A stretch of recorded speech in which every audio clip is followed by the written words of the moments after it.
Hello बच्चों, good morning, good afternoon, good evening, good night when you are watching me. जैसा कि आप जानते हैं, इस समय बोर्ड एग्ज़ाम के दौर चल रहे हैं और सभी बच्चों के मन में एक ही क्वेश्चन है कि हम अच्छा कैसे करें, कैसे बोर्ड की तैयारी करें, कैसे बोर्ड में अच्छे नंबर लाएं, अपना स्कूल कैसे टॉप करें, डिस्ट्रिक्ट कैसे टॉप करें, अपना स्टेट में अपना स्थान कैसे लाएं। तो आपके इन सभी क्वेश्चन का सलूशन लेकर हम आए हैं। जी हाँ, आपके इन सभी क्वेश्चन का हम सलूशन लेकर आए हैं और उसका सलूशन मात्र एक ही है और वो है प्रैक्टिस सेट सॉल्व करना। अगर आप प्रैक्टिस सेट सही से सॉल्व कर रहे हैं, प्रैक्टिस सेट आप सही से एक एक सेट को लेकर के सॉल्व कर रहे हैं, तो हम गारंटी देते हैं कि आपको एग्ज़ाम में बहुत अच्छा आप कर लेंगे। आपको एग्ज़ाम में किसी भी प्रकार की दिक्कतें नहीं होंगी। तो इस ऐप के माध्यम से, रोनियार स्टडी ये ऐप है, इस ऐप के माध्यम से आपको योग्य एवं अनुभवी अध्यापकों द्वारा सभी विषय के प्रैक्टिस सेट सॉल्व कराए जाएंगे और साथ ही साथ आपको प्रैक्टिस सेट दिए भी जाएंगे, स्टडी मटेरियल भी दिया जाएगा। इसलिए आप इस ऐप को डाउनलोड कर लें। तो चलिए, आज हम फिजिक्स का फर्स्ट सेट लेकर आए हैं। फर्स्ट सेट हम सॉल्व करेंगे। तो चलिए आज शुरू करते हैं फिजिक्स का फर्स्ट सेट। और एक बात और हम आपको बता दें कि अगर आप सारे सेट, जो भी हम सेट आपको प्रोवाइड कराएंगे, अगर वो सेट आप सही से सॉल्व कर लिए तो हम गारंटी देते हैं कि आपको 70% क्वेश्चन आपके उसी सेट से मिलेंगे। रही बात 30%, आप कहेंगे 30% क्यों नहीं? तो 30%, 100% गारंटी कोई नहीं दे सकता है। हाँ, इतना हम ज़रूर कहेंगे कि अगर आप सारे सेट सही से सॉल्व कर लिए तो फिर आपको कोई दिक्कत नहीं होगा। आप जो 30% जो बच रहा है वो भी आप सही तरीके से सॉल्व कर पाएंगे, उसके लिए भी आप एलिजिबल हो जाएंगे। My name is Durgesh Kumar Singh और मेरा प्रोफेशन है आप बच्चों के समस्याओं को सॉल्व करना। तो चलिए आज स्टार्टिंग करते हैं सेट नंबर 1। और सेट नंबर 1 में देखिए, सबसे पहले आपका जो सेट आएगा, पेपर आएगा, वो कैसे आएगा। तो पेपर में आपके 5 खंड होंगे, अ ब स द य। अ बहुविकल्पी होगा तथा प्रत्येक प्रश्न 1 अंक का होगा। ब अति लघुत्तरी है तथा प्रत्येक प्रश्न 1 अंक का होगा। स लघुत्तरी प्रश्न है तथा प्रत्येक प्रश्न 2 अंक के है। द लघुत्तरी प्रश्न है तथा प्रत्येक प्रश्न 3 अंक का है। खंड य विस्तृत उत्तरी है तथा प्रत्येक खंड में एक एक ऑप्शन दिए गए हैं। आप उसमें से, मतलब इस क्वेश्चन में जो खंड, ये खंड है लास्ट वाला खंड, इसमें एक एक ऑप्शन दिए गया, उसमें से कोई भी ऑप्शन सेलेक्ट कर सकते हैं और कोई भी एक क्वेश्चन आप सॉल्व कर सकते हैं। तो चलिए आज शुरू करते हैं हम set number first. Set number first का पहला क्वेश्चन स्टार्ट करते हैं। तो देखिए, पहला क्वेश्चन आपका ये है, आपके स्क्रीन पे दिख रहा होगा। पहला क्वेश्चन आपका है, वैद्युत क्षेत्र की तीव्रता का मात्रक है। वैद्युत क्षेत्र की तीव्रता, तो हम जानते हैं वैद्युत क्षेत्र की तीव्रता का एक फार्मूला होता है F/Q। ये फार्मूला होता है। वैद्युत क्षेत्र की तीव्रता को E से प्रदर्शित करते हैं और E = होता है F/Q। तो यहीं से आप मात्रक डिसाइड कर सकते हैं। F का मात्रक न्यूटन और Q का मात्रक कूलाम, यानी वैद्युत क्षेत्र की तीव्रता का मात्रक होता है न्यूटन प्रति कूलाम, यानी ऑप्शन नंबर 4 सही है। ठीक, चलिए बढ़ते हैं नेक्स्ट क्वेश्चन की तरफ। अगला क्वेश्चन आपका ये कह रहा है कि E = 2I + 4J + 7K में रखने पर पृष्ठ S = 10J से होकर कितना फ्लक्स बाहर आएगा, यानी वैद्युत फ्लक्स की बात किया है। तो हम आपको बता दें, वैद्युत फ्लक्स का जो मान होता है वो होता है वेक्टर E.वेक्टर A, वेक्टर फॉर्म में। चूँकि यहाँ पृष्ठ को यस से दिखाया है इसलिए हम यहाँ यस लिख सकते हैं। पृष्ठ के क्षेत्रफल को यस से भी दिखाया जाता है, ए से भी दिखाया जाता है। तो अगर यस दिया है तो E.S लिख सकते हैं, अगर ए दिया होता है तो E.A लिखते हैं। अब इसको स्केलर रूप में अगर लिखें तो ES cos थीटा होता है, जहाँ थीटा E और S के बीच का कोण है। क्या है? E और S के बीच का कोण है। तो अगर वेक्टर फॉर्म में दिया हो तो इसका यूज करेंगे हम फ्लक्स निकालने के लिए, अगर स्केलर रूप में दिया हो तो इसका यूज करेंगे। तो चलिए इस क्वेश्चन में देखिए, यहाँ पे दिया हुआ है E का मान, दोनों वेक्टर फॉर्म में दिए हैं इसलिए वेक्टर वाला फार्मूला यूज करेंगे। यानी इस क्वेश्चन में जो दिया है vector E = 2I + 4J + 7K और वेक्टर S = 10J। तो क्वेश्चन में आपसे ये पूछा गया है कि वैद्युत फ्लक्स बताइए कितना है। तो वैद्युत फ्लक्स ई डॉट यस होता है।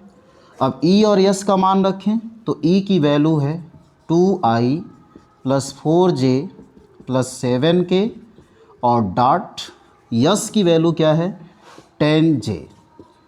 अब रख करके इसको सॉल्व करेंगे तो आप डॉट प्रोडक्ट जानते हो कि i का गुणांक का i में गुणा करते हैं, j के गुणांक का j में गुणा करते हैं, k के गुणांक का k में। चूँकि दूसरे में केवल j है इसलिए j वाला यहाँ लेके चलिए। तो j का गुणांक यहाँ 10 है, जहाँ j का गुणांक 4 है तो 4 × 10 कितना हो जाएगा 40। और इसका मात्रक जो होगा न्यूटन मीटर स्क्वायर प्रति कूलम। ये होता है आपका फ्लक्स। ठीक है। तो चूँकि इसमें मात्रक नहीं दिया है, क्योंकि इन दोनों का मात्रक नहीं दिया इसलिए मात्रक इसका इकाई दिया हुआ है। तो आपका आंसर जो होगा 40 इकाई, यानी ऑप्शन नंबर सेकंड सही है। ठीक, चलिए बढ़ते हैं नेक्स्ट क्वेश्चन की तरफ। नेक्स्ट क्वेश्चन देखिए आपके स्क्रीन पर दिख रहा है।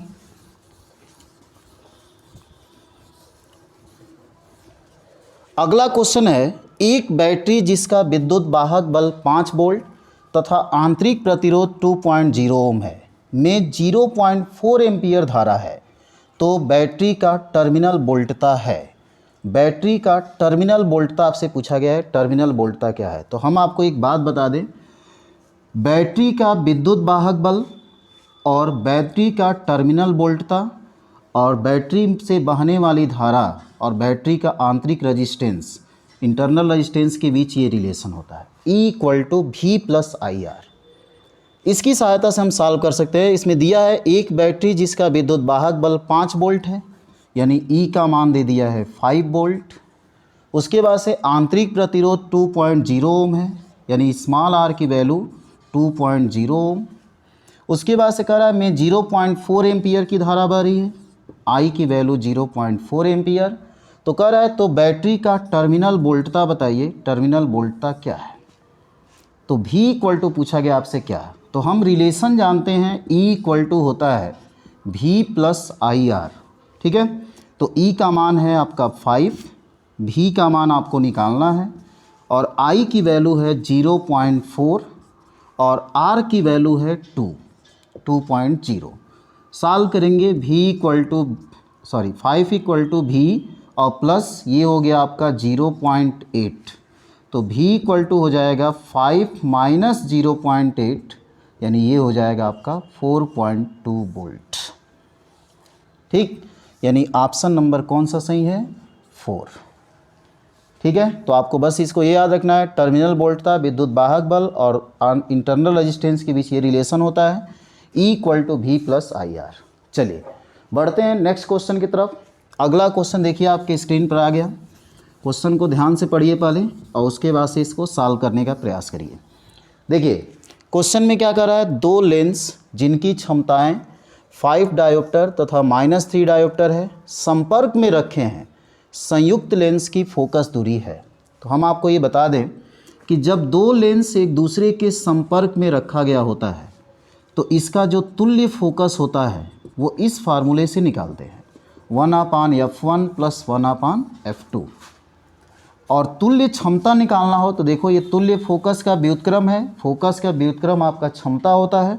तो 1/f को हम लिख सकते हैं P तुल्य क्षमता, 1/f1 को हम लिख सकते हैं P1 पहले लेंस की क्षमता, 1/f2 को हम लिख सकते हैं P2 दूसरे लेंस की क्षमता। तो इस तरह से अगर दो लेंस संपर्क में रखे गए हों तो उसकी तुल्य क्षमता P1 + P2 होती है और उसकी तुल्य फोकस 1/f1 + 1/f2 होता है। तो इसकी सहायता से हम हल कर सकते हैं। और एक बात और, क्षमता और फोकस दूरी में क्या रिलेशन होता है। तो अगर किसी लेंस की क्षमता P हो और फोकस दूरी f हो तो P = 100/f होता है। इसका हम यूज करते हैं, जहाँ f का मान यहाँ पे निकलता है सेंटीमीटर में। अगर 1/f करेंगे तो f का मान मीटर में होगा और 100/f करेंगे तो f का मान सेंटीमीटर में होगा। ये ज़रूर याद रखिए। ठीक है। तो अक्सर करके क्वेश्चन सेंटीमीटर में ही रहता है, इसलिए आप याद रखिए P = 100/f। ठीक है। तो चलिए इसमें देखिए दिया है दो लेंस जिनकी क्षमताएं 5 डायोप्टर तथा -3 डायोप्टर है संपर्क में रखे हैं, संयुक्त लेंस की फोकस दूरी। तो पहले संयुक्त क्षमता निकाल दिया जाए। तो हम जानते हैं P = क्या होता है P1 + P2।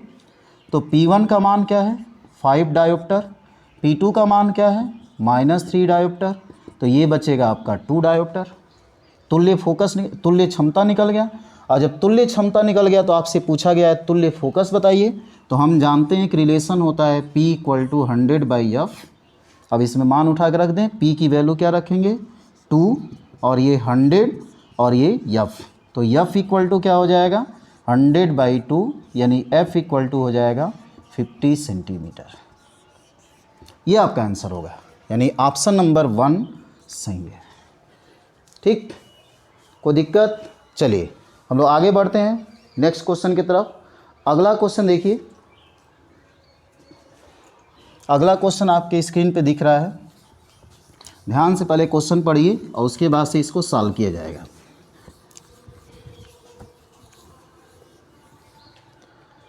अगला क्वेश्चन है, एक प्रकाश पुंज वायु से जल में प्रवेश करता है, निम्नलिखित में से कौन सा अपरिवर्तित रहेगा? कौन सा अपरिवर्तित रहेगा ये आपसे पूछा गया है। तो हम आपको एक बात बताएं, अगर कोई प्रकाश की किरण या कोई तरंग एक माध्यम से दूसरे माध्यम में जब प्रवेश करता है तो उसकी स्पीड बदल जाती है, उसके पथ बदल जाते हैं, पाथ यानी रास्ता चेंज हो जाते हैं, उसकी तरंगदैर्घ्य बदल जाती है, परंतु उसकी आवृत्ति नहीं बदलती है। ये जरूर याद रखिएगा, ठीक है। उसकी आवृत्ति, जब प्रकाश या कोई भी तरंग एक माध्यम से दूसरे माध्यम में प्रवेश करती है तो उसकी आवृत्ति अपरिवर्तित रहती है, ठीक है। तो इसमें क्वेश्चन में यही पूछा गया है कि एक प्रकाश पुंज वायु से जल में प्रवेश करता है तो निम्नलिखित में से कौन सा अपरिवर्तित रहेगा? तो कौन सा अपरिवर्तित रहेगा? आवृत्ति। ठीक, चलिए बढ़ते हैं नेक्स्ट क्वेश्चन की तरफ। अगला क्वेश्चन देखिए आपके स्क्रीन पे दिख रहा है। अगला क्वेश्चन ये पूछा गया है, पीएन संधि डायोड के अक्षय परत में होते हैं। तो हम आपको थोड़ी देर के लिए पहले अक्षय परत बता रहे हैं। अक्षय परत क्या होता है? जैसे मान लो कोई पी टाइप सेमीकंडक्टर है, तो पी टाइप सेमीकंडक्टर में होल उपस्थित होते हैं। अगर कोई एन टाइप सेमीकंडक्टर है तो एन टाइप सेमीकंडक्टर में क्या होते हैं? इलेक्ट्रॉन। क्या होते हैं भाई? इलेक्ट्रॉन। इलेक्ट्रॉन। जब पी टाइप सेमीकंडक्टर और एन टाइप सेमीकंडक्टर को एक विशेष विधि से जोड़ा जाता है तो इस जो जंक्शन बनता है, जो संधि बनता है, इसको पीएन संधि कहा जाता है, ठीक है। अब यही क्वेश्चन में पूछा गया है कि पीएन संधि के अक्षय परत में होते हैं। देखिए, जैसे ही संधि बनता है वैसे ही संधि के पास एक घटना घटित होती है। क्या? जो एन टाइप सेमीकंडक्टर में जो इलेक्ट्रॉन है वो पी टाइप सेमीकंडक्टर के होल में भरने लगते हैं। इस प्रकार इस संधि के पास होल और इलेक्ट्रॉन का जगह खाली हो जाता है, ठीक है। होल और इलेक्ट्रॉन आपस में भर जाते हैं, होल में इलेक्ट्रॉन भर जाते हैं। इस प्रकार संधि के पास एक ऐसा लेयर मिलता है जहाँ न इलेक्ट्रॉन होते हैं और न होल होते हैं। इसी लेयर को हम कहते हैं अक्षय परत। अक्षय परत, ठीक। अब आपसे यही पूछा गया है कि इस अक्षय परत में होते हैं, तो आप यहाँ देख सकते हैं कि अक्षय परत में न इलेक्ट्रॉन है न होल है, क्योंकि इलेक्ट्रॉन होल से संयोग कर जाते हैं और वहाँ पे न इलेक्ट्रॉन होते हैं न होल होते हैं, इसलिए उसको अक्षय परत कहा जाता है। तो इस तरह से इसका ऑप्शन होगा न इलेक्ट्रॉन न कोटर, होल यानी कोटर। कोई दिक्कत? तो इस तरह से यानी अक्षय परत में न इलेक्ट्रॉन होते हैं न होल होते हैं, यानी न कोटर होते हैं, ठीक। चलिए बढ़ते हैं नेक्स्ट क्वेश्चन की तरफ। अगला क्वेश्चन देखिए आपकी स्क्रीन पे दिख रहा है। अगला क्वेश्चन आपका दिया है, एक कूलाम आवेश में कितना इलेक्ट्रॉन होते हैं? कितने इलेक्ट्रॉन होते हैं एक कूलाम आवेश? तो देखिए बाबू, एक फार्मूला आपको ध्यान में रखना है कि अगर कोई भी वस्तु है तो इस वस्तु पर अगर Q आवेश है और इस वस्तु में अगर N इलेक्ट्रॉन है, ठीक है, तो इस वस्तु पर आवेश और इलेक्ट्रॉनों की संख्या के बीच ये रिलेशन होता है Q = Ne, जहाँ N इलेक्ट्रॉनों की संख्या है, Q उस वस्तु पर उपस्थित आवेश है और E इलेक्ट्रॉनों का आवेश है, जिसका मान 1.6 × 10⁻⁹ कूलाम होता है। तो क्वेश्चन में आपसे देखिए क्या पूछा गया है, एक कूलाम आवेश यानी वस्तु पर जो आवेश दे दिया है, एक कूलाम दे दिया है, कह रहा है कितने इलेक्ट्रॉन होंगे, इलेक्ट्रॉनों की संख्या आपसे पूछी जा रही है। तो हम रिलेशन जानते हैं Q इक्वल टू क्या होता है, Ne। ठीक, तो Q का मान आपका दे दिया है 1, N का मान आपसे पूछा जा रहा है और E का मान 1.6 इंटू 10 के पावर -19 कूलाम। ठीक है, अब इसको रख करके अगर हम सॉल्व करेंगे तो N की वैल्यू हमारा आएगा N इक्वल टू 1/1.6 इंटू 10 के पावर -19, यानी N इक्वल टू हो जाएगा 10 के पावर -19 ऊपर कर दें 1/1.6 इंटू 10 के पावर +19, यानी ये डिवाइड कर ले हम तो ये हो जाएगा 10/16 इंटू 10 के पावर 19, या करके हम लिख सकते हैं यहाँ से N इक्वल टू 2 से डिवाइड कर सकते हैं 5/8 हो जाएगा 10 के पावर +19, यानी N इक्वल टू हो जाएगा, डिवाइड कर लेंगे तो ये क्या हो जाएगा 0 कितना आ जाएगा भाई 86 हो जाएगा 2 8, उसके बाद से बचेगा आपका 5, ठीक है, इंटू 10 के पावर 19, यानी N इक्वल टू हो जाएगा 6.25 इंटू 10 के पावर +18। ये आपका इलेक्ट्रॉनों की संख्या होगी। ठीक, यानी एक कूलाम आवेश में कितने इलेक्ट्रॉन होंगे, तो 6.25 इंटू 10 के पावर 18 इलेक्ट्रॉन होंगे। ठीक, चलिए तो बढ़ते हैं अगले क्वेश्चन की तरफ। अगला क्वेश्चन देखिए आपके स्क्रीन पे दिख रहा है। अगला क्वेश्चन जो दिया है,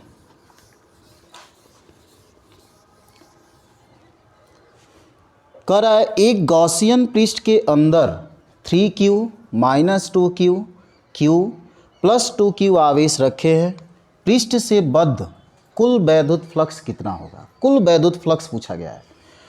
तो हम आपको बता दें कि एक गॉसियन पृष्ठ अगर है, इसके अंदर अगर Q आवेश है, तो गॉस ने एक प्रमेय दिया था कि इस पृष्ठ से जो बद्ध फ्लक्स होता है वो किसके बराबर होता है, उसके अंदर जो आवेश है उसको Q इन कहा जाता है, यानी पृष्ठ के अंदर आवेश, और बट्टे एप्सिलॉन नॉट होता है। ये गॉस ने एक प्रमेय दिया था। तो इस क्वेश्चन में देखो कह रहा है कि किसी बंद पृष्ठ के भीतर 3Q - 2Q Q + 2Q आवेश रखे हैं, तो पृष्ठ से बद्ध फ्लक्स कुल कितना होगा। तो कुल फ्लक्स निकालना है तो पहले हम कुल आवेश निकाल दें कि पृष्ठ के अंदर कुल कितना आवेश है। तो कुल आवेश निकालने के लिए हम पहले इसको जोड़ लें, 3Q - 2Q + Q और +2Q। अब इसको जोड़ेंगे तो ये हो जाएगा, ये इससे कट जाएगा, बचेगा 3Q और ये 4Q हो जाएगा, यानी Q इन इक्वल टू हो जाएगा 4Q। अब आपसे पूछा गया है फ्लक्स बताइए, तो फ्लक्स के लिए हम फार्मूला जानते हैं Q in by epsilon not. तो फाई इक्वल टू हो जाएगा Q इन कितना है 4Q बाई एप्सिलॉन नॉट। यही आपका आंसर होगा, क्योंकि Q का मान इसमें दिया नहीं है तो आप एप्सिलॉन नॉट का भी मान नहीं रखेंगे, बस ऐसे छोड़ देंगे। तो 4Q बाई एप्सिलॉन नॉट, ये आपका हो गया वैद्युत फ्लक्स। ठीक, चलिए बढ़ते हैं अगले क्वेश्चन की तरफ। अगला क्वेश्चन देखिए आपके स्क्रीन पे दिख रहा है, चुंबकीय आघूर्ण का मात्रक लिखिए। चुंबकीय आघूर्ण का मात्रक। ठीक, तो चुंबकीय आघूर्ण का हम फार्मूला आपको बता दें। अगर मान लो कोई कुंडली है, इस कुंडली में फेरों की संख्या N हो और इस कुंडली में I धारा बह रही हो, तो इस कुंडली के चुंबकीय आघूर्ण का मान जो होता है NIA होता है, जहाँ A कुंडली का क्षेत्रफल है। अगर हम रेडियस, मान लो कुंडली वृत्ताकार है, तो हम लिख सकते हैं NI × πr² लिख सकते हैं। ठीक है, तो जैसे भी क्वेश्चन में दिया हो, अगर रेडियस दिया है तो रेडियस के रूप में कन्वर्ट कर लेंगे, आयताकार कुंडली दिया है तो आयताकार कुंडली लंबाई गुणे चौड़ाई कर लेंगे। चलिए NIA ये होता है चुंबकीय आघूर्ण। अब यहीं से आप क्वेश्चन में यहाँ पे ये पूछा है केवल इसका मात्रक लिखिए, तो मात्रक आप यहीं से लिख सकते हैं। I का मात्रक होता है एम्पियर और A का क्षेत्रफल का मात्रक होता है मीटर स्क्वायर। तो एम्पियर × मीटर स्क्वायर, ये हो गया चुंबकीय आघूर्ण का मात्रक। यानी आप लिखेंगे यहाँ पे कि M का मात्रक बराबर एम्पियर × मीटर स्क्वायर। ठीक, सटीक आंसर दीजिए, जो भी क्वेश्चन में पूछा जाए बस उतना ही आप लिखिए। ठीक है, क्वेश्चन आप ध्यान से पढ़िए, हमसे जानना क्या चाह रहा है और उसी अनुसार आप आंसर दीजिए। चलिए बढ़ते हैं अगले क्वेश्चन की तरफ।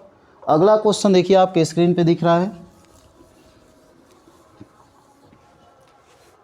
एक फोटान की ऊर्जा 30 इलेक्ट्रॉन वोल्ट है। फोटान की ऊर्जा दी गई है 30 इलेक्ट्रॉन वोल्ट, 30 इलेक्ट्रॉन वोल्ट। कह रहा है इसका संवेग बताइए। तो हम फोटान की ऊर्जा और संवेग के बीच एक रिलेशन होता है, इसको आप याद रखिए। E = होता है P/C, जहाँ C प्रकाश की चाल है, P फोटान का संवेग है, E फोटान की ऊर्जा है। इस फार्मूले का यूज करके हम संवेग निकाल सकते हैं। देखिए इस क्वेश्चन में दिया है फोटान की ऊर्जा 30 इलेक्ट्रॉन वोल्ट, इसको हम कन्वर्ट कर दें तो 30 और इलेक्ट्रॉन वोल्ट को जूल में कन्वर्ट करने के लिए 1.6 × 10⁻⁻19 से गुणा करते हैं। अब ये हो गया जूल, ये ऊर्जा हो गया। उसके बाद से कह रहा है कि इसका संवेग बताइए। तो हम फार्मूला जानते हैं E = P/C होता है।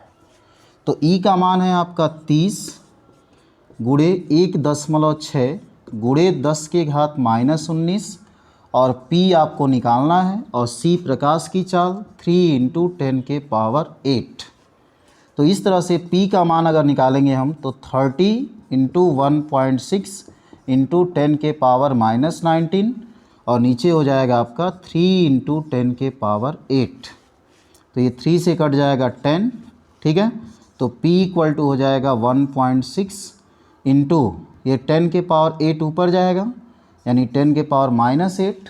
तो -8, पहले तो इसको आप ऐड कर लीजिए, माइनस कितना हो जाएगा -18 और ये ऊपर जाएगा तो -8 यानी P = हो जाएगा 1.6 × 10⁻26 और इसका मात्रक होगा किलोग्राम मीटर प्रति सेकेंड। ये आपका होगा P, यानी फोटान का जो संवेग होगा 1.6 × 10⁻26 किलोग्राम मीटर प्रति सेकेंड। ठीक, संवेग का ये मात्रक होता है किलोग्राम मीटर प्रति सेकेंड। तो इस तरह से इसका मात्रक लिखेंगे, ठीक है। चलिए बढ़ते हैं नेक्स्ट क्वेश्चन की तरफ। अगला क्वेश्चन देखिए आपके स्क्रीन पे दिख रहा है, ध्यान से इस क्वेश्चन को पढ़िए। बहुत अच्छा क्वेश्चन है, इसमें स्टेप आपके एग्ज़ाम में ज़रूर आएगा।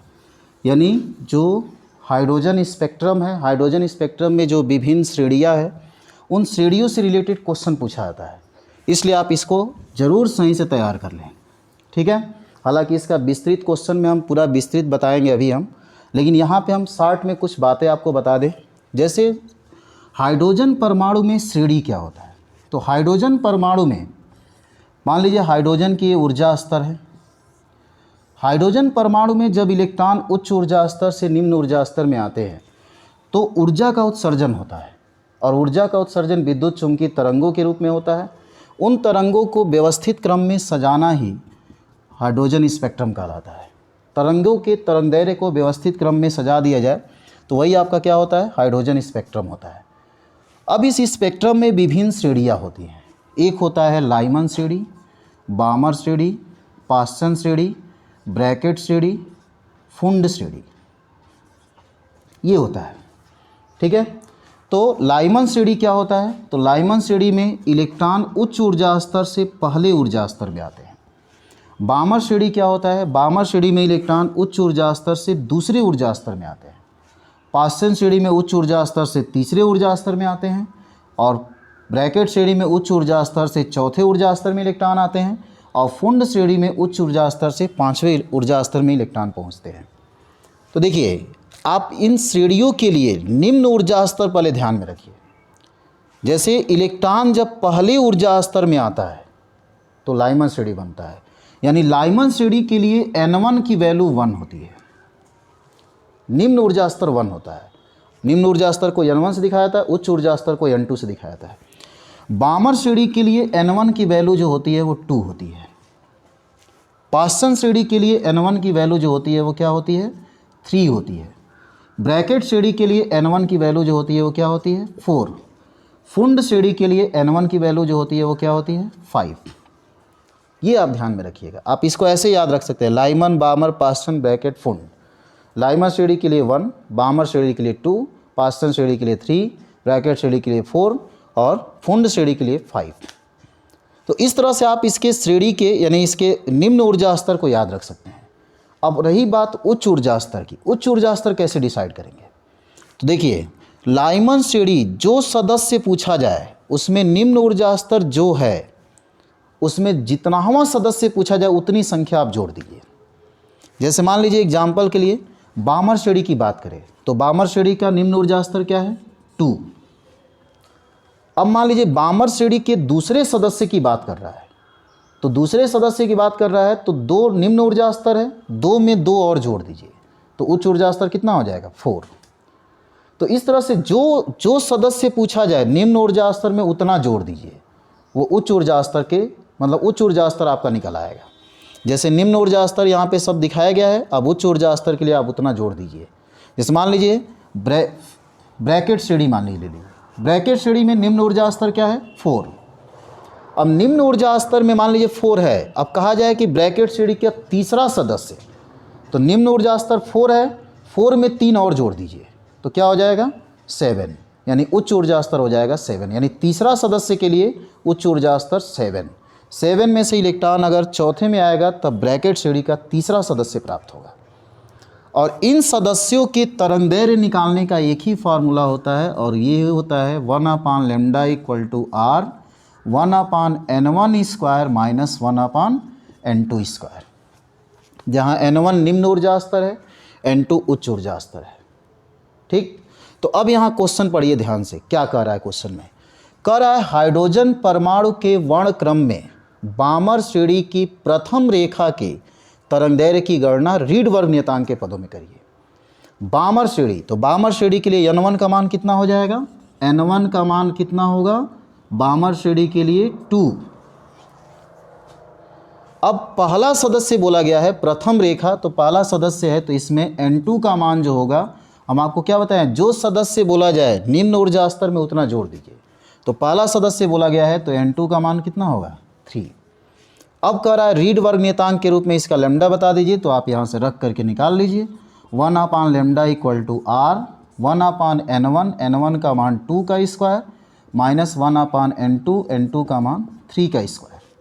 अब इसमें रखेंगे तो 1/λ = हो जाएगा r 1/4 माइनस 1/9। तो इस तरह से 1/λ = हो जाएगा 9 - 4 यानी 5 हो जाएगा, 5r/36। ठीक है, तो लैम्डा इक्वल टू क्या मिल जाएगा आपको, लैम्डा इक्वल टू हो जाएगा 36/5r। ये हो गया आपका लैम्डा 36/5r। तो यही क्वेश्चन में पूछा गया है कि r के पदों में ही बताइए लैम्डा का मान कितना है। तो देखिए लैम्डा का मान हमारा तरंगदैर्घ्य का मान निकल गया। ठीक, चलिए इसके बारे में हम डिस्कशन और करेंगे अगले क्वेश्चन में। जब लॉन्ग क्वेश्चन इसमें पढ़ाएंगे तो पूरा विस्तृत इसके बारे में बताएंगे कि लाइमन श्रेणी, बामर श्रेणी, पास्टन श्रेणी, ब्रैकेट श्रेणी, फुंड श्रेणी, लेकिन इसको तैयार जरूर करें, इससे क्वेश्चन जरूर आता है। चलिए बढ़ते हैं अगले क्वेश्चन की तरफ। अगला क्वेश्चन देखिए जो अभी हम आपको बताए हैं, संधि डायोड में अक्षय परत से आप क्या समझते हैं। केवल ये पूछा गया आपसे कि अक्षय परत से आप क्या समझते हैं। तो जैसा कि हम अभी शुरू में भी बताए हैं कि अक्षय परत क्या होता है भाई, जब पी टाइप सेमीकंडक्टर और एन टाइप सेमीकंडक्टर को एक विशेष विधि से जोड़ा जाता है तो जो संधि मिलता है उसी को हम पीएन संधि कहते हैं। ये पी टाइप, ये N type. P type semiconductor में होल होते हैं और एन टाइप सेमीकंडक्टर में क्या होते हैं, इलेक्ट्रॉन। इधर भी होल होंगे, इसमें इधर भी इलेक्ट्रॉन होंगे। अब जैसे हम संधि बनाते हैं तो इलेक्ट्रॉन होल में जा कर के भरने लगते हैं और संधि के पास इलेक्ट्रॉन और होल समाप्त हो जाते हैं क्योंकि इलेक्ट्रॉन होल में भर जाते हैं। तो संधि के पास एक ऐसा लेयर मिलता है जहां इलेक्ट्रॉन और होल नहीं पाए जाते हैं, इसी लेयर को हम कहते हैं अक्षय परत।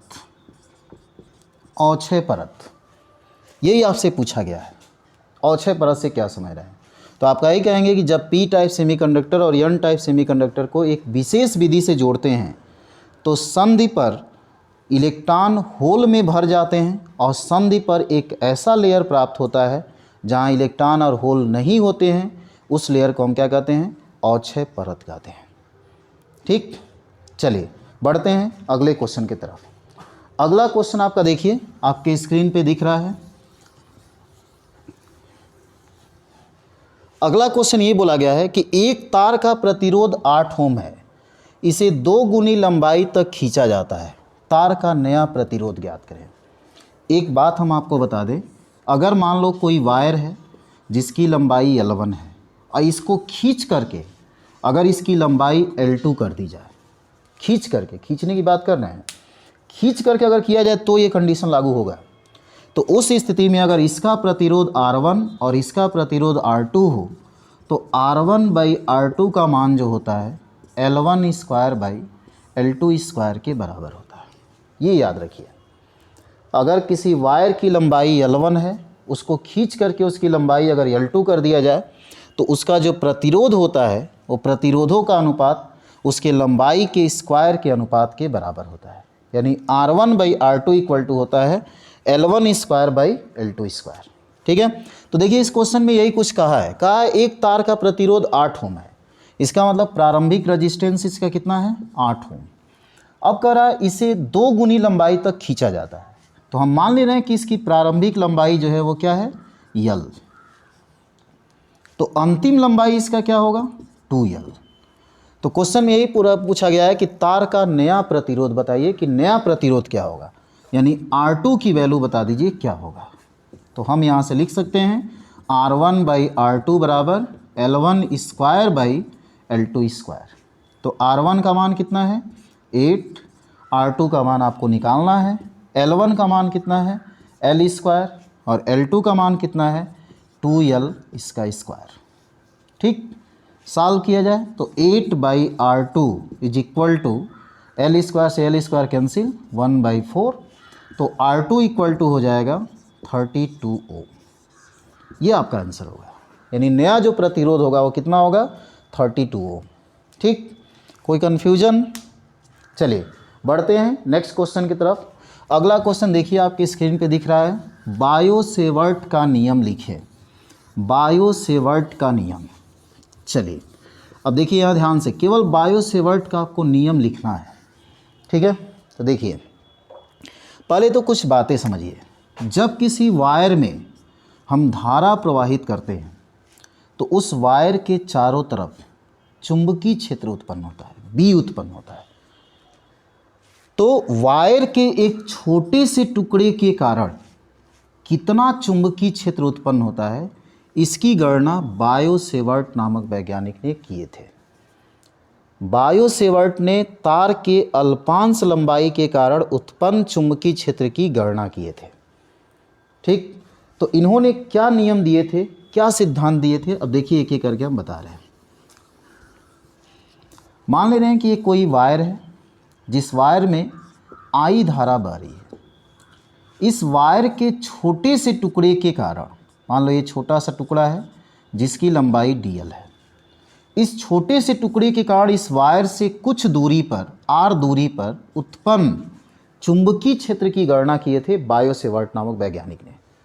इन्होंने कहा कि अगर ये बिंदु, इस बिंदु जहां हमें चुंबकीय क्षेत्र निकालना है, इस बिंदु से इस टुकड़े को मिलाने वाली रेखा इस वायर के साथ अगर थीटा कोण बना रहा हो, तो इन्होंने एक बात बताया था कि उस बिंदु पर जो उत्पन्न चुंबकीय क्षेत्र है dB, वह dB का मान निम्न राशियों पर निर्भर करता है।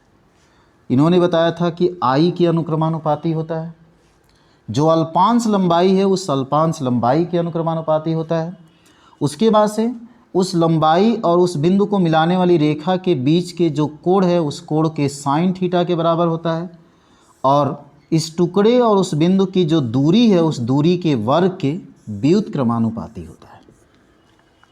ये होता है, यानी ये इन्होंने बता दिया, ये इनका नियम है। तो आप लिखेंगे कैसे, आप शुरू में बस यही लिखेंगे कि बायो-सेवर्ट नामक वैज्ञानिक ने वायर के एक छोटे से टुकड़े के कारण, अल्पांश लंबाई के कारण उत्पन्न चुंबकीय क्षेत्र की गणना की है। इनके अनुसार बिंदु P पर उत्पन्न चुंबकीय क्षेत्र निम्न राशियों पर निर्भर करता है, और वो राशि I dl sin theta by r², ऐसे लिखेंगे। अब यहाँ से जब dB ये अनुक्रमानुपाती का चिन्ह हटा के जब बराबर करते हैं तो ये कांस्टेंट जुड़ता है, और यहाँ पे कांस्टेंट जो जुड़ता है μ0/4 पाई I dl sin theta by r²। ये होता है बायो-सेवर्ट का नियम, जहाँ μ0/4 पाई, ये भी लास्ट में लिखेंगे, μ0/4 पाई एक नियतांक है जिसका मान होता है 10⁻⁻⁷ न्यूटन प्रति एम्पियर स्क्वायर। ये होता है म्यू नॉट अपान 4 पाई की वैल्यू क्या होती है 10⁻⁷ न्यूटन प्रति एम्पियर स्क्वायर। ठीक, तो यही आपका बायो सेवर्ट का नियम है। अगर और आप प्रभावकारी रूप में लिखना चाहते हैं तो इसका वेक्टर रूप लिखिए। देखिए हम इसको वेक्टर रूप में देखिए यहाँ दिखा रहे हैं इन वेक्टर फॉर्म, इन वेक्टर फॉर्म। तो वेक्टर फॉर्म में अगर हमको लिखना है तो हम लिख सकते हैं dB = म्यू नॉट अपान 4 पाई। ठीक है, I और R को हम किनारे कर ले रहे हैं, I और R स्क्वायर को किनारे करिए। इसमें जो है dl, इसमें R से हम अपने तरफ से गुणा कर रहे हैं और R से नीचे भाग भी दे रहे हैं ताकि इसके मान में कोई अंतर ना है। अब देखिए या करके हम लिख सकते हैं dB = mu naught upon 4 pi I by नीचे क्या हो जाएगा R³ और ऊपर जो होगा dl × R × साइन थीटा। आप जानते हैं AB साइन थीटा को लिख सकते हैं A क्रॉस B, तो इस तरह से dl × R × साइन थीटा को हम लिख सकते हैं dl क्रॉस R। तो यहाँ हम लिख सकते हैं dl क्रॉस R और यहाँ पे हम लगाएंगे वेक्टर। ये वेक्टर फॉर्म हो गया। एक्चुअली इस वेक्टर फॉर्म से मतलब क्या है, किसी भी फार्मूले के वेक्टर फॉर्म ये प्रदर्शित करता है कि उस राशि का डायरेक्शन किधर होगा।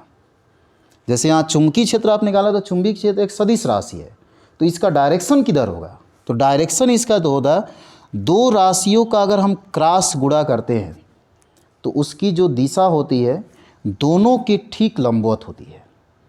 तो इस तरह से दोनों के यानी इन dl और r के लंबवत dB की दिशा है, ये शो कर रहा है। ये dl और r के लंबवत किसका डायरेक्शन होगा dB का। जैसे यहाँ फिगर में देखिए dl आपका ये है, dl आपका ये है और r ये है, तो इसके और इसके लंबवत जो होगा चुंबकीय क्षेत्र की दिशा या तो अंदर की तरफ होगा या तो बाहर की तरफ होगा।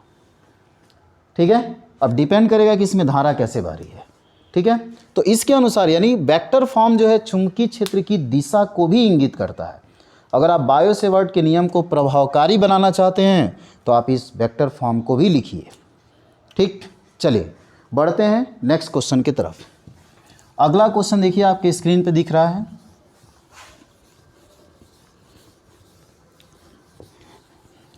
अगला क्वेश्चन ये बोला गया है किसी कुंडली की त्रिज्या को दोगुनी कर देने पर उसका चुंबकीय आघूर्ण कितना गुना हो जाएगा। उसका चुंबकीय आघूर्ण कितना गुना हो जाएगा। जैसे हम अभी बताए हैं किसी कुंडली का जो चुंबकीय आघूर्ण होता है NIA होता है, जहाँ N कुंडली में फेरों की संख्या, I धारा है और A जो है कुंडली का क्षेत्रफल है। हम इसके जवाब पे ये लिख सकते हैं NI और πr² लिख सकते हैं। क्षेत्रफल मान लो वृत्ताकार कुंडली है तो πr² लिख देंगे हम, इसमें त्रिज्या जब दिया है तो वृत्ताकार ही है। अब यहाँ से देखिए क्वेश्चन में क्या बोला गया है। क्वेश्चन में ये बोला गया है कि किसी कुंडली की त्रिज्या 2 गुनी कर देने पर उसका चुंबकीय आघूर्ण कितना गुना हो जाएगा। यानी त्रिज्या और चुंबकीय आघूर्ण बाकी ये सब नहीं चेंज किया जा रहा है, कर रहा है ये 2 गुना कर दिया जा रहा है। तो हम जानते हैं कि यम जो है वो किस पर डिपेंड करेगा, R² पर। अब क्वेश्चन में ये बोला गया है कि किसी कुंडली की त्रिज्या 2 गुनी, तो हम मान ले रहे हैं कि प्रारंभिक त्रिज्या जो है वो R है, तो अंतिम त्रिज्या क्या होगा 2R। अब यहाँ से मान ले रहे हैं कि प्रारंभिक चुंबकीय आघूर्ण जो है वो यम है, तो अंतिम चुंबकीय आघूर्ण आपसे पूछा गया है कि कितना गुना हो जाएगा। तो हम जानते हैं यहाँ पे कि m1/m2 यहाँ से मिलेगा आपको वो R1² R2²। तो m1 का मान आपका कितना है m2 का मान आपसे निकालना है और R1 का मान क्या दिया है R² और R2 का मान क्या दिया है 2R²। सॉल्व करेंगे इसको तो m/m2 = R² से R² कैंसिल 1/4, तो यहाँ से हमें मिलेगा m2 = 4m। 4m का मतलब प्रारंभिक जो चुंबकीय आघूर्ण है उसका 4 गुना। यानी क्वेश्चन में यही पूछा गया कितना गुना होगा, तो आप यहाँ लिख देंगे बस 4 गुना होगा, बस ये आपका आंसर होगा। ठीक, कोई दिक्कत। आप इस क्वेश्चन के लिए बस याद रखिए किसी कुंडली का चुंबकीय आघूर्ण जो होता है NIA होता है। ठीक, चलिए बढ़ते हैं अगले क्वेश्चन की तरफ। अगला क्वेश्चन देखिए आपकी स्क्रीन पे दिख रहा है। क्वेश्चन को ध्यान से पढ़िए, फिर इसको सॉल्व किया जाए। कह रहा है किसी प्रत्यावर्ती धारा परिपथ में विभवांतर का वर्ग माध्य मूल मान 220 वोल्ट है, विभव का शिखर मान बताइए। तो प्रत्यावर्ती धारा में हम दो बातें आपको बता दें कि जो विभवांतर का वर्ग माध्य मूल मान होता है वो V0/√2 होता है, जहाँ V0 शिखर मान है और VRMS जो है वर्ग माध्य मूल मान है। इसी तरह से धारा का जो वर्ग माध्य मूल मान होता है IRMS, वो I0/√2 होता है। ये भी आप याद रखेंगे, ठीक है। तो इसी तरह से इस क्वेश्चन में देखिए दिया हुआ है किसी प्रत्यावर्ती धारा परिपथ में विभवांतर का वर्ग माध्य मूल मान 220 वोल्ट है, यानी VRMS का मान 220 वोल्ट। तो कह रहा है विभव का शिखर मान बताइए, V0 बताना है, V0 कितना है। तो हम क्या जानते हैं, हम रिजल्ट जानते हैं ये कि क्या रिजल्ट ये होता है आपका कि VRMS is equal to V0/√2, ठीक। तो VRMS का मान दे दिया है 220, V0 आपसे पूछा गया है √2, तो V0 का मान क्या हो जाएगा भाई 220√2, और इसका मात्रक क्या होगा वोल्ट। ये आपका आंसर होगा। सिंपल है, VRMS इक्वल टू V0/√2 रख करके आप सॉल्व कर लिए। चलिए बढ़ते हैं अगले क्वेश्चन की तरफ। अगला क्वेश्चन देखिए आपके स्क्रीन पे दिख रहा है। अगला क्वेश्चन आपका है सिद्ध करें कि संधारित्र के एकांक आयतन में संचित ऊर्जा हाफ एप्सिलॉन नॉट E² होता है, हाफ एप्सिलॉन नॉट E², ठीक। संधारित्र के एकांक आयतन में संचित ऊर्जा हाफ एप्सिलॉन नॉट E² होता है। अब ध्यान से देखिएगा यहाँ पे, मान लो यहाँ पे कोई संधारित्र है, ये कैपेसिटर है,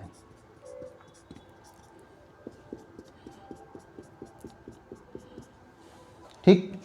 कैपेसिटर में क्या होता है, समांतर प्लेट संधारित्र अगर कोई है तो समांतर प्लेट संधारित्र के प्लेटों के बीच की दूरी को स्मॉल d से दर्शाते हैं, प्लेटों के क्षेत्रफल को a से दर्शाते हैं। अगर इसके बीच कोई परावैद्युत पदार्थ भरा है तो उसके परावैद्युतांक को k से प्रदर्शित करेंगे। तो देखिए अगर प्लेटों के बीच कुछ नहीं हो, वायु अथवा निर्वात हो, तो इसके बीच जो वैद्युत क्षेत्र की तीव्रता होती है, इसकी जो धारिता होती है वो होता है एप्सिलॉन नॉट A/d, ये होता है।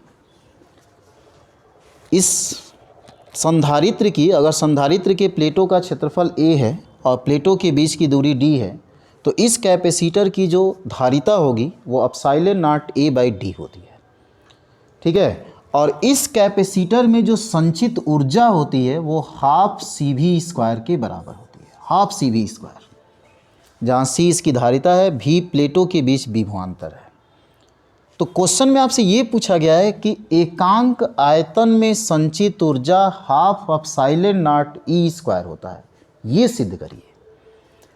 तो अब देखिए एकांक आयतन में संचित ऊर्जा, तो देखिए हम यहाँ दिखा रहे हैं एकांक आयतन में संचित ऊर्जा, ठीक है, बराबर क्या होगा भाई ऊर्जा बट्टे आयतन, ये होगा। एकांक आयतन में संचित ऊर्जा निकालना है तो ऊर्जा बट्टे आयतन, ऊर्जा से आयतन में भाग दिया, एकांक आयतन में संचित ऊर्जा निकल गया। तो ऊर्जा कितनी होती है हाफ CV², दिख रहा है आपको। और आयतन, जो कैपेसिटर का आयतन होगा, अगर इसके प्लेटों का क्षेत्रफल a है, प्लेटों के बीच की दूरी d है, तो इसका जो आयतन होगा वो a × d होगा, a × d, ठीक। तो a × d इसका आयतन होगा। अब इसी को रख के सॉल्व कर लीजिए, यही आपसे पूछा गया। लेकिन आप देखिए इसमें जो प्रूफ करना है वैद्युत क्षेत्र के रूप में प्रूफ करना है, तो हम इस विभवांतर को वैद्युत क्षेत्र में बदलेंगे, ठीक। और विभवांतर और वैद्युत क्षेत्र के बीच एक रिलेशन होता है E = V/d। तो V = क्या हो जाएगा E × d। तो हम यहाँ से लिख सकते हैं हाफ C, और V की जगह पे हम क्या लिख सकते हैं E × d इसका स्क्वायर, जहाँ V क्या है प्लेटों के बीच विभवांतर है, E क्या है इस प्लेट के बीच वैद्युत क्षेत्र है, तो वैद्युत क्षेत्र और विभवांतर के बीच ये रिलेशन होता है, तो यहाँ से हम रख लेंगे V = E × D, इसका स्क्वायर, और नीचे आपका क्या है A × D।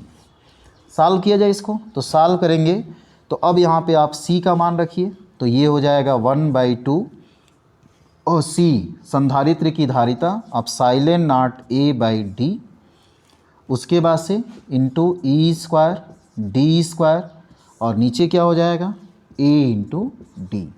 तो देखिए D² से ये D कट जाएगा, A से A कट जाएगा, बचेगा आपका 1/2 ε0E²। देखिए यही हमें प्रूफ करना है, 1/2 ε0E²। ठीक है, तो यही आपको दिखाना है। तो देखिए संधारित्र के एकांक आयतन में संचित ऊर्जा हम दिखा दिए 1/2 ε0 × E²। कोई दिक्कत? सिंपल है, बस आप दो चीज़ ध्यान में रखेंगे। संधारित्र की धारिता ε0A/d, संधारित्र में संचित ऊर्जा 1/2 CV²। एकांक आयतन में संचित ऊर्जा आपसे पूछा गया है, तो ऊर्जा बट्टे आयतन, ऊर्जा का मान रखिए, आयतन का मान रखिए, रख करके सॉल्व कर लीजिए। हाँ, ये है ऊर्जा वैद्युत क्षेत्र के रूप में दिखाना है, तो यहाँ जो विभवांतर आ रहा है इसको आप चेंज कर दीजिए, E × D कर लीजिए, रख करके सॉल्व कर लेंगे।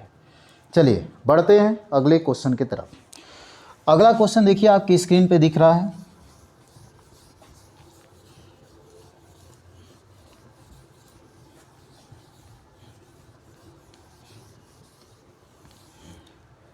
चलिए कह रहा है एक सेल का 0.5 एम्पियर धारा लेने पर विभवांतर 1.8 वोल्ट तथा 1.0 एम्पियर धारा लेने पर विभवांतर 1.6 वोल्ट हो जाता है।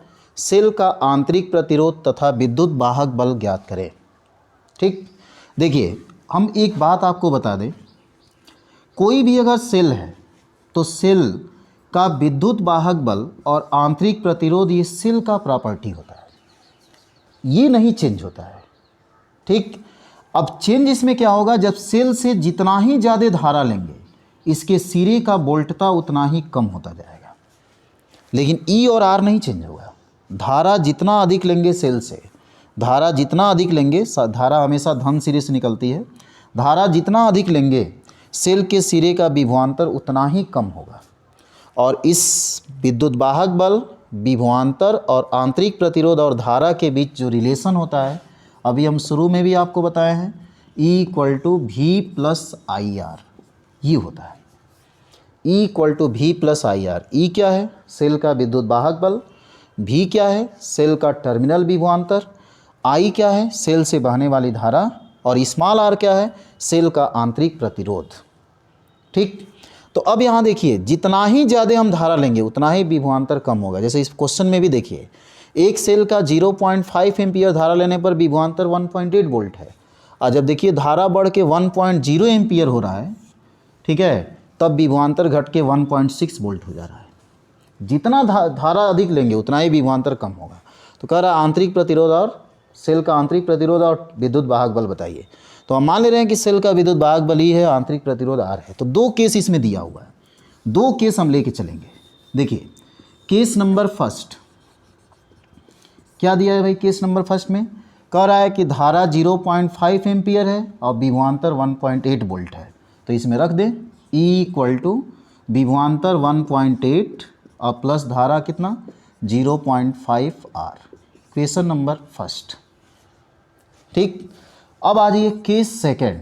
केस सेकंड में क्या बोला गया है, केस सेकंड में यही बोला गया है कि अगर धारा 1.0 एम्पियर है तो विभवांतर 1.6 वोल्ट है, यानी E = विभवांतर 1.6 है और धारा कितनी है 1.0 एम्पियर है, तो 1.0 × R।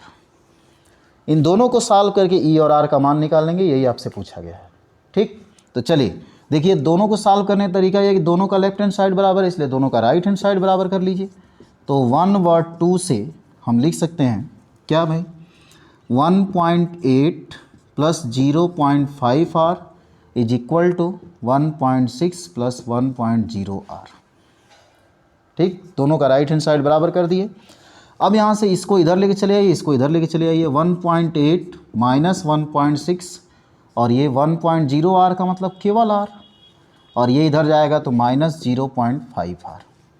तो अब इसको सॉल्व करेंगे तो 1.8 में से 1.6 घटाएंगे 0.2 और R में से 0.5R घटाएंगे तो क्या बचेगा 0.5R। तो R इक्वल टू हो जाएगा 0.2 बाई 0.5। ठीक है, अब इसको हम सॉल्व करेंगे तो कितना आ जाएगा भाई 2/5, यानी R इक्वल टू हो जाएगा 0.4 ओम।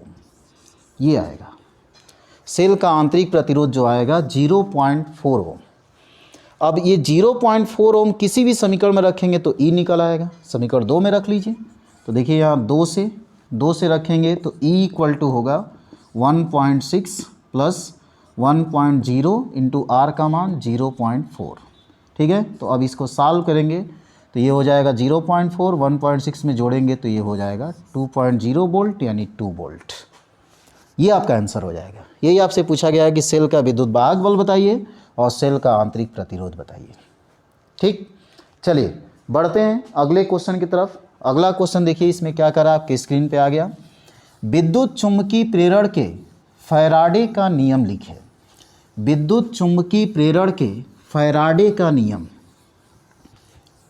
विद्युत चुम्बकीय प्रेरण के फैराडे का नियम लिखिए। तो फैराडे का नियम आपसे पूछा गया है, तो देखिए यहाँ ध्यान से, फैराडे का नियम विद्युत चुम्बकीय प्रेरण संबंधी फैराडे ने 2 नियम प्रस्तुत किए थे। एक होता है फर्स्ट लॉ और एक है सेकेंड लॉ। ध्यान से एकदम देखिएगा, ये आपके एग्जाम की दृष्टि से बहुत ही इंपॉर्टेंट टॉपिक है। थ्योरी ये है फैराडे का नियम, first law second law. First law क्या होता है? फर्स्ट लॉ एक घटना इन्होंने बताया था कि जब किसी कुंडली में किसी कुंडली को अगर चुंबकीय क्षेत्र में रख दिया जाए और इस कुंडली से बद्ध फ्लक्स में परिवर्तन किया जाए, अगर किसी कुंडली को चुंबकीय क्षेत्र में रखकर इससे बद्ध फ्लक्स चेंज किया जाए, बदला जाए।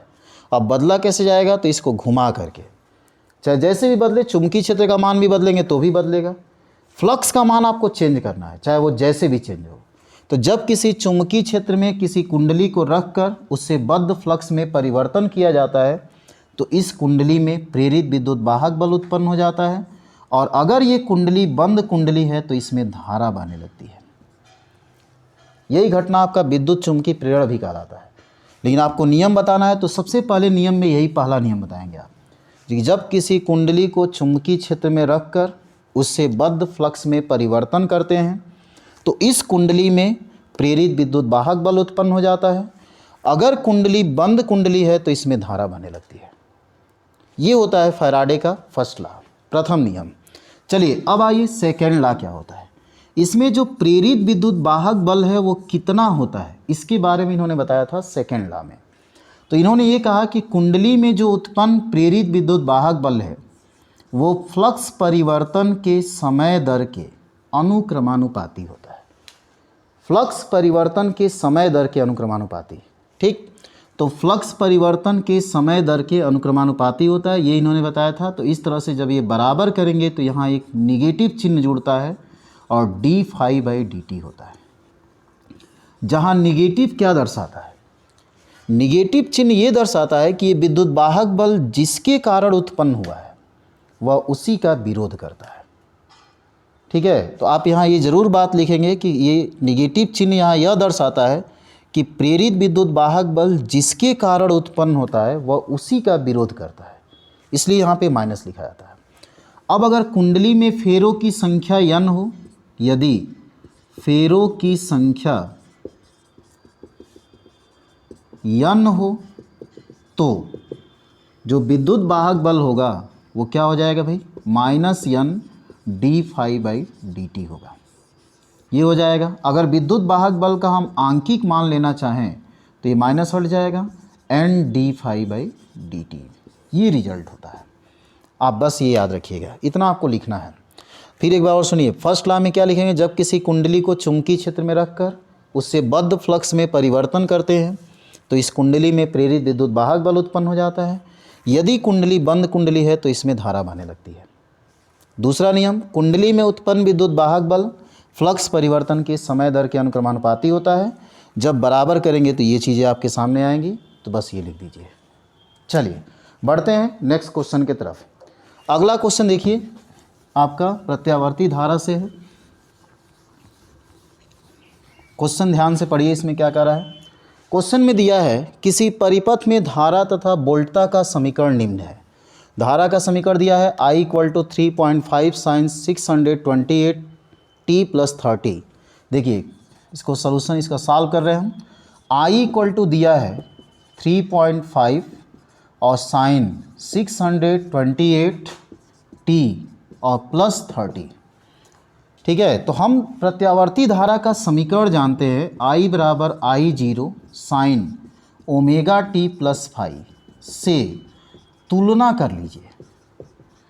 तुलना करने पर, तुलना करोगे तो ये बताओ I0 का मान कितना निकलेगा, 3.5 एम्पियर। उसके बाद से देखिए टी का गुणांक यहाँ 628 और यहाँ टी का गुणांक ओमेगा, तो ओमेगा इक्वल टू 628। अब इसमें क्वेश्चन में जो पूछ रहा है उसका आंसर दीजिए। कह रहा है पहला धारा का शिखर मान, तो धारा का शिखर मान निकालना है अगर आपको, तो I0 का मान कितना दे दिया है यहाँ पे 3.5 एम्पियर। पहला क्वेश्चन देखिए सॉल्व हो गया। दूसरा क्वेश्चन आपसे ये पूछा गया है कि धारा का वर्ग माध्य मूल मान, तो जब धारा का शिखर मान पता है तो वर्ग माध्य मूल मान निकाल सकते हैं आप। तो हम जानते हैं कि I_RMS equal to I0 by root 2, I0 का मान 3.5 बाई रूट 2 एम्पियर। ये हो गया आपका RMS वैल्यू। ठीक, अगला क्वेश्चन पूछा गया है कि आवर्तकाल बताइए। तो आवर्तकाल देखिए ओमेगा जब यहाँ पे हमको पता है तो आवर्तकाल हम देखिए यहाँ से निकाल सकते हैं। आवर्तकाल ओमेगा इक्वल टू होता है 2 पाई बाई टी, तो टी इक्वल टू क्या होगा 2 पाई बाई ओमेगा, तो 2 पाई का मान 3.14 और ओमेगा का मान 628। ठीक, तो t इक्वल टू हो जाएगा यहाँ से देखिए गुणा कर लीजिए, तो ये हो जाएगा 8 और ये हो जाएगा 2 और ये हो जाएगा 6 और नीचे हो जाएगा 628। अब डिवाइड करेंगे तो ये आ जाएगा 1/100। 1/100 का मतलब 0.01 सेकेंड, ये इसका आवर्तकाल होगा 0.01 सेकेंड। ठीक है, तो आपसे ये पूछा गया है कि इसका आवर्तकाल बताइए, तो आवर्तकाल निकल गया 0.01 सेकेंड। अगला पूछा गया है धारा तथा वोल्टता के बीच कालांतर। तो धारा तथा वोल्टता के बीच कालांतर यानी धारा और वोल्टता के बीच कालांतर, कला मतलब देखो साइन का जो कोण होता है वही आपका कला होता है। तो साइन का कोण आपका ये है, इसमें साइन का कोण ये है, दोनों का अंतर कालांतर कहलाएगा। तो दोनों का अंतर निकाल दिए, देखिए यहाँ लिख रहे हैं हम कालांतर, यहाँ निकाल दे रहे हैं कालांतर इज इक्वल टू इसके कला में से इसके कला को घटा दीजिए, यानी 628t प्लस 30 इसका कला है धारा का और वोल्टता का कला है 628t माइनस 30। अब इसको घटाएं तो ये इससे कट जाएगा, ये प्लस हो जाएगा, 30 30 60 हो जाएगा। ये आपका आंसर हो जाएगा, यानी कालांतर जो होगा वो कितना होगा 60 अंश। बहुत सिंपल क्वेश्चन है आपका। 2-3 बातें बस याद रखिए, एक धारा का इक्वेशन याद रखिए, RMS वैल्यू जो होता है I0 बाई रूट 2, जब I0 पता है तो RMS वैल्यू निकाल सकते हैं। ओमेगा इक्वल टू होता है 2 पाई बाई टी और आवृत्ति के रूप में होता है 2 पाई एफ। तो जैसे भी क्वेश्चन में दिया उसको रख के निकालेंगे। चलिए बढ़ते हैं अगले क्वेश्चन की तरफ। तो देखिए अगला क्वेश्चन आपके स्क्रीन पे दिख रहा है, क्या दिया है भाई,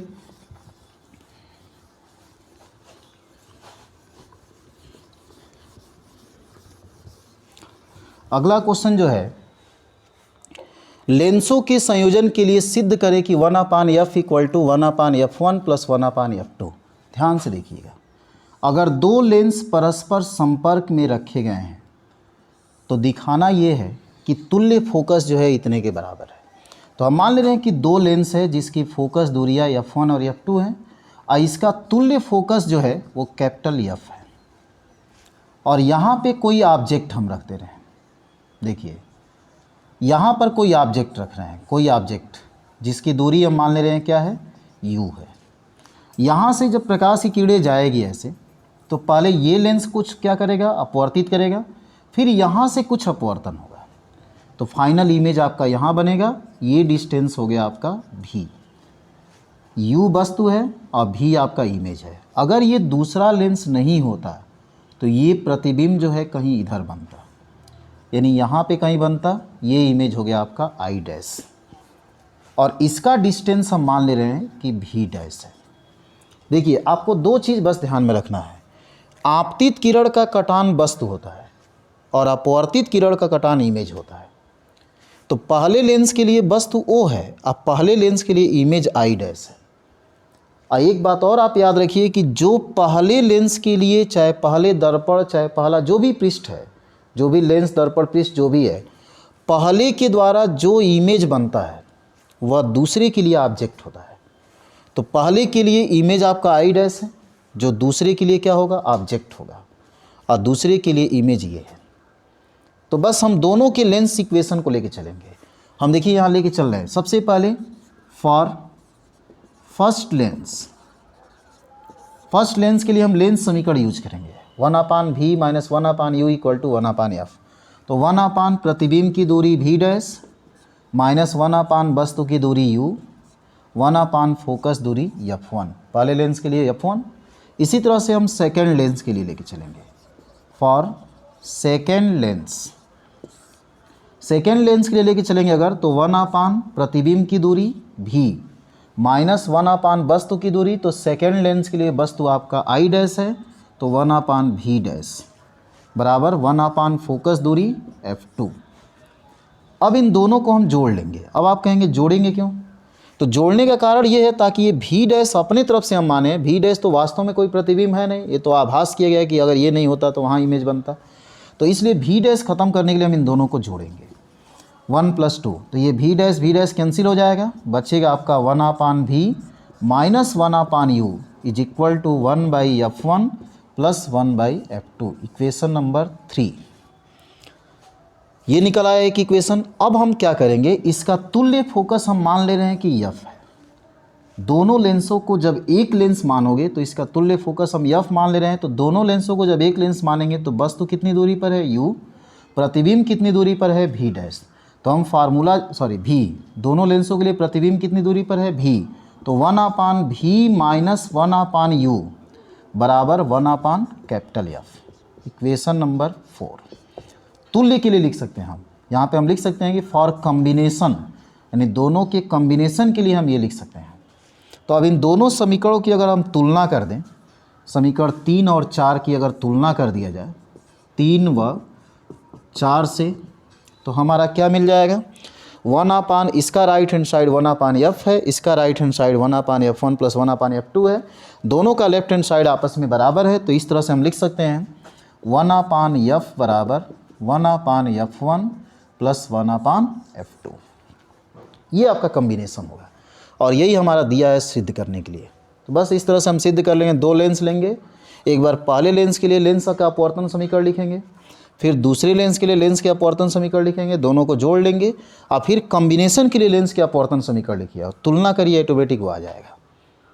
ठीक, अब यहाँ से हम क्षमता भी लिख सकते हैं, जैसे 1/f को हम P लिख सकते हैं, 1/f1 को P1 लिख सकते हैं, 1/f2 को P2 लिख सकते हैं, ये हो जाएगा। ठीक है, चलिए बढ़ते हैं अगले क्वेश्चन की तरफ। अगला क्वेश्चन देखिए आपके स्क्रीन पे दिख रहा है।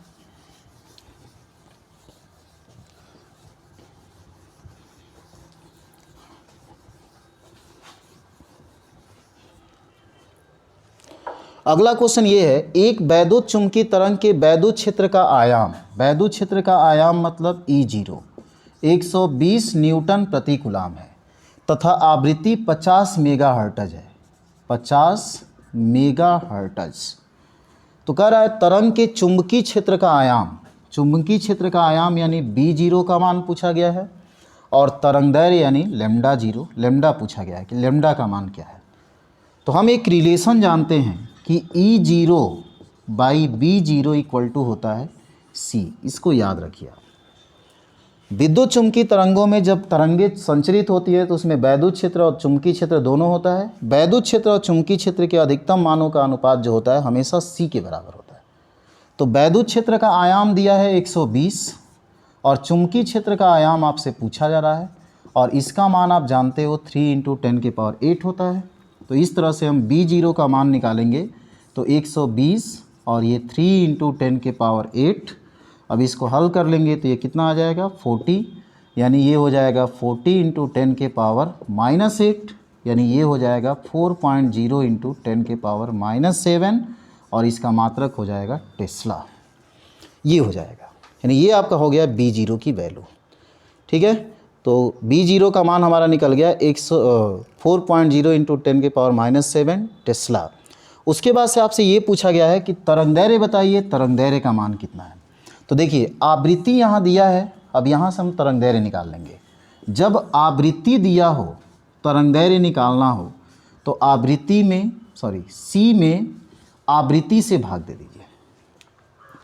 यही रूल होता है। तरंगदैर्घ्य अगर निकालना है तो प्रकाश की चाल, प्रकाश के संदर्भ में जब भी ऐसा क्वेश्चन आए तो तरंगदैर्घ्य निकालना हो तो सी में आवृत्ति से भाग दीजिए, आवृत्ति निकालना हो तो सी में तरंगदैर्घ्य से भाग दीजिए। तो सी का मान कितना है 3 इंटू 10 के पावर 8 और आवृत्ति दी गई है 50 मेगाहर्ट्ज। तो इसको हम सॉल्व करेंगे तो 50 गुणे 10 के घात 6 हर्ट्ज ये होगा। मेगा हर्ट्ज है तो मेगा को हम चेंज करें तो 10 के पावर 6 हर्ट्ज आएगा, क्योंकि हर्ट्ज में बदलेंगे तो ही लैम्डा का मान मीटर में आएगा। तो इस तरह से अब इसको हम सॉल्व कर लें, तो सॉल्व करेंगे तो ये 0 इसमें ला दे रहे हैं, 3/5 इंटू 10 के पावर ये 7 ऊपर जाएगा, 10 के पावर 7 में से 1 घट जाएगा, यानी 10 बचेगा, यानी 30/5 यानी ये हो जाएगा 6 मीटर। ये इसकी तरंगदैर्घ्य होगी, यानी इस विद्युत चुंबकीय तरंग की जो तरंगदैर्घ्य होगी 6 मीटर होगी। और जो चुंबकीय क्षेत्र का अधिकतम आयाम जो होगा 4.0 इंटू 10 के पावर -7 टेस्ला होगा। ठीक, चलिए बढ़ते हैं अगले क्वेश्चन की तरफ। अगला क्वेश्चन है स्वप्रेरण गुणांक की परिभाषा दीजिए। ध्यान से यहाँ देखिएगा, स्वप्रेरण गुणांक की परिभाषा। स्वप्रेरण गुणांक की परिभाषा, तो स्वप्रेरण गुणांक एक फार्मूला आपको याद रखना है, E=L di/dt। किसी कुंडली में जो उत्पन्न विद्युत वाहक बल है उसका मान L di/dt के बराबर होता है। ठीक है, जहाँ L स्वप्रेरण गुणांक है, di/dt धारा परिवर्तन की दर है और E क्या है, विद्युत वाहक बल है। तो अगर L का मान यहाँ से हम निकालें तो E/di/dt होगा। ठीक है, तो अब यहाँ से क्या हो जाएगा, अब देखो यल की डिफिनीशन आपसे पूछा जा रहा है, तो अब बस यहीं से डिफिनीशन आप दे दीजिए। यल का मान निकल गया, आप डिफिनीशन दे दीजिए। तो यहाँ लिखेंगे यदि di/dt का मान 1 एम्पियर प्रति सेकंड है, तब यल की जो वैल्यू होगी वो किसके बराबर होगी, ई के बराबर होगी। जैसे कोई भी डिफिनीशन देते समय हर को एकांक माना जाता है, तो हर को एकांक मानेंगे तो यल का मान ई होगा। अब यहीं से हम डिफिनीशन ले लेंगे, कह सकते हैं कि किसी कुंडली में उत्पन्न विद्युत वाहक बल ही कुंडली का स्वप्रेरण गुणांक कहलाता है, जबकि कुंडली में धारा परिवर्तन की दर एकांक हो। बस ये डिफिनीशन हो गया, किसी कुंडली में उत्पन्न विद्युत वाहक बल ही कुंडली का स्वप्रेरण गुणांक कहलाता है, जबकि कुंडली में धारा परिवर्तन की दर एकांक हो। तो केवल आपसे डिफिनीशन पूछा गया, बस ये लिखिए और लास्ट में डिफिनीशन लिख दीजिए। किसी कुंडली में उत्पन्न विद्युत वाहक बल ही कुंडली का स्वप्रेरण गुणांक कहलाता है, जबकि उस कुंडली में धारा परिवर्तन की दर एकांक हो। स्पष्ट एकदम, जितना पूछा रहा सटीक आंसर दीजिए आप। ठीक, चलिए बढ़ते हैं अगले क्वेश्चन की तरफ। अगला क्वेश्चन देखिए आपके सामने स्क्रीन पे दिख रहा है।